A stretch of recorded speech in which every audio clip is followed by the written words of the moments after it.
Selamat malam Bapak Profesor Agus Purnomo beserta rekan-rekan mahasiswa ULB yang saya hormati. Malam ini saya akan mempresentasikan tugas akhir semester terkait studi kasus Astra ya mengenai emerging technologies and structural disruption untuk menghadapi tekanan global. Di sini kita akan menganalisis terkait dengan eh, biaya, daya tahan dan juga keberlanjutan. Di sini adalah ada konteks dan dilema intinya, seperti saya bilang tadi sebelumnya bahwa ada beberapa hal yang mengendalami, melatar belakangi, dan tiga hal ini mesti kita perhatikan, yaitu resiliensi atau daya tahan, keberlanjutan dan sustainability, dan operasional efisiensi. Di sini yang akan kita bahas adalah mengenai blockchain, smart contract, 3D printing, dan juga IoT predictive maintenance. Dengan outputnya kita harus menghitung mengenai visibility matrix dan ROI based prioritization. Berdasarkan visibility matrix yang sudah kami buat, kami menentukan kriterianya adalah business impact, time to value, technology readiness, ecosystem readiness, ESG impact, dan complexity risk. Di sini nilai yang kita dapat bahwa untuk visibility indexnya adalah nomor satu IoT predictive maintenance dan 3D printing, nomor kedua blockchain ketiga, dan yang keempat adalah smart contract. Dilihat visibility-nya maka udah paling visible tadi seperti sebelumnya saya sebutkan ada IoT dan 3D printing di mana itu paling visible karena 12 sampai 18 bulan bisa kita kerja apa kita selesaikan dan kemudian kalau lihat lagi prioritasnya maka dilihat bahwa IoT printing dan 3D printing itu payback periodnya kurang dari 12 bulan.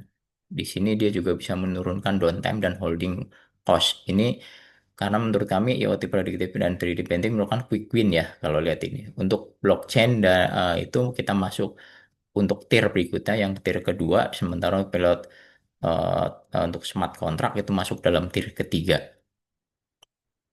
Kemudian secara ROI based prioritization hitungan kami untuk IoT predictive dan 3D printing itu yang seperti yang saya bilang itu payback periodnya di bawah 12 bulan ya. Kemudian kalau lihat grafik capek versus benefit itu dilihat capek yang berwarna biru ini dibandingkan benefit yang berwarna hijau ini kelihatan selisihnya cukup tinggi. Jadi dengan melihat grafik ini kami semakin yakin bahwa return on investment-nya itu di sini lebih bagus gitu untuk yang IoT predictive dan maintain 3D printing dibandingkan dengan blockchain dan smart contract karena benefitnya masih lebih rendah dibandingkan capek yang kita keluarkan.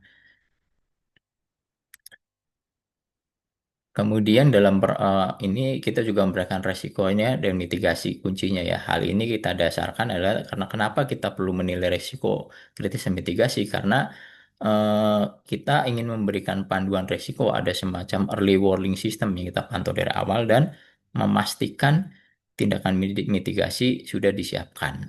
Itu jangan sampai nanti ada hal-hal yang merugikan perusahaan di masa yang akan datang. Kemudian secara untuk penilaian kita juga siapkan KPI bagaimana mengukur penerapan teknologi ini berhasil atau enggak dan juga bagaimana tata kelolanya ya supaya eh, lebih bagus dan lebih baik lagi masa akan datang sehingga proses antara kita mempertimbangkan biaya, daya tahan dan keberlanjutan ini eh, berimbang itu pada titik equilibrium yang paling maksimal. Jadi KPI-nya kita mulai dari finansial, operasional, ESG, digital teknologi dan adopsi.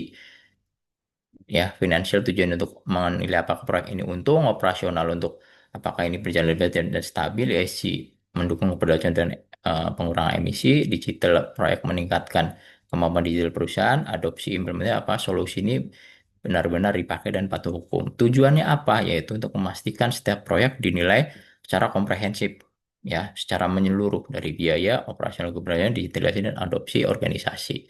Kesimpulannya adalah trade-off efisiensi dengan daya tahan versus keberlanjutan atau sustainability tidak bisa diselesaikan dengan satu strategi. Jadi kita Astra harus memakai pendekatan portofolio menggabungkan regionalisasi teknologi, governance-nya untuk mencapai supply chain yang efisien, tangguh, dan berkelanjutan dalam 12 bulan. Demikian presentasi dari kami. Atas perhatiannya saya ucapkan banyak terima kasih. Selamat malam.